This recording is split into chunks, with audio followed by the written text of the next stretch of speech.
ایمان آلے ہو ساڑھے واسطے سونے کرے مولا جنت تیار فرمائی ہے، کفار دے واسطے دوزخ ہے۔ جے آپا ان گئے کفار دے نال تو پھر کی بنے گا؟ نیرے کلمے دے گال نہیں نہ چلنی، ایمان تے گال چلنی، کتے چلنی بولو؟ اگر نیرے کلمے تے ہے پھر وہ جڑے مدینے شید منافق حضور دے پچھے نمازاں پڑھ دے سن دے تے مسجد نبی چو کڈے گئے سن، وہ کیوں کڈے گئے سن؟ پتہ چلیا انہاں کو صرف کلمہ سی تے مدینے دے تاجدار نے کڈ کے دسیا کلمے آلیاں دے تے ایمان آلیاں دا راہ ایک نہیں ہوندا جے، اے ایک نہیں ہے گے جے، ایمان آلے ہور نے کلمے آلے ہور نے، ان دے اتے ہی کلندر لاہوری بھی بول پہ ذوق ہوئے تے پڑھ دیا یہ شعر۔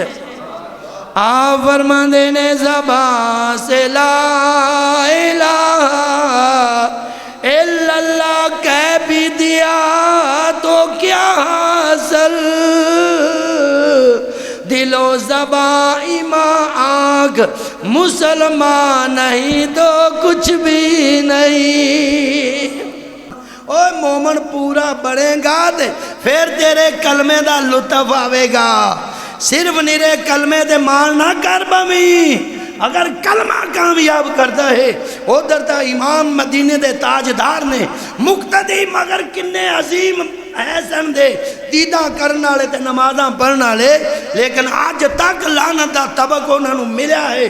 ایو وجہ ہے فرمایا کہ اللہ دے محبوب دا اندروں مخالف ہوئے گا ان دا کوئی کلمہ نہیں ہوں دیا، کوئی نمازہ نہیں ہے گیا۔